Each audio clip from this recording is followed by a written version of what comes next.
आपल्या कर्तृत्वाने हा परिचय करून दिलेला आहे की महाराष्ट्र शासनाचा वन विभाग असो आणि भारतीय जनता पार्टी कोल्हापूर किंवा आपल्या गडमुडशिंगी ग्रामपंचायतीच्या संयुक्त विद्यमाने एक अभिनव अशी कल्पना घेऊन नमो पार्क आपण या ठिकाणी निर्माण करण्याची सुरुवात केली। त्याबद्दल सर्वात प्रथम महाराष्ट्र सरकारच्या वतीने आपल्या सगळ्यांचं मी मनापासून अभिनंदन या ठिकाणी करतो।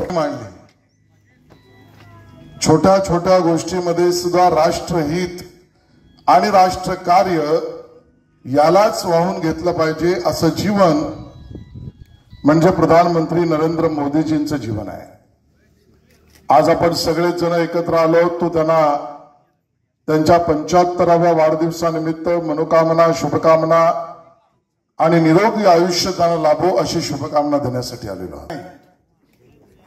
मान्य मोदीजींचा संदेश आहे, पक्षाचा कार्यक्रम आहे, मान्य देवेंद्रजींनी कार्यक्रम दिलेला आहे, तो कार्यक्रम जनहिताचा सेवक म्हणून दिलेला आहे। स्वच्छता अभियान करा, या ठिकाणी आमचे दिव्यांग बंधू भगिनी असतील त्यांना मदत करा, रुग्णांना त्यांच्या आजारातून पूर्णपणे बरं होता येईल या पद्धतीची कार्यपद्धती योजना लाभा करा। या कार्यक्रमाचा सुद्धा सहभाग करा। आणि आज या ठिकाणी मला आनंद आहे की या ग्रामपंचायतीच्या या महत्वपूर्ण जागी ठिकाणी 75 झाडं तुम्ही लावताय आणि ती सुद्धा वडाची झाडं लावताय की ज्या वडाचं महत्व पर्यावरण म्हणून जास्त उंच आणि जास्त काळ आणि जास्त ऑक्सिजन देणारं झाड आहे त्याला करते।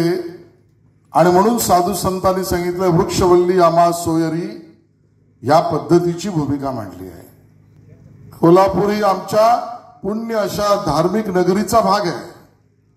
कोल्हापूर ही प्रगत नगरी आहे आणि कोल्हापुरामध्येच मला वाटतं महाराष्ट्रातलं सगळ्यात पहिलं 75 वडाच्या झाडाचं नमो पार्क हे पहिल्यांदा धनंजयराव तुम्ही उभं करताय, ग्रामपंचायत उभं करताय, पार्टीच्या वतीने उभं करताय। मला इथे यायला मिळालंय, माझं सौभाग्य आहे। एखादं इस्पितळ हॉस्पिटल असण्याची गरज आहे। ही खरंय आपल्या घरची गोमाता, आपल्या शेतात राबणारा बैल, आपल्या घरातला असलेला श्वान आणि त्यात विजय पण मिळून दाखवलाय।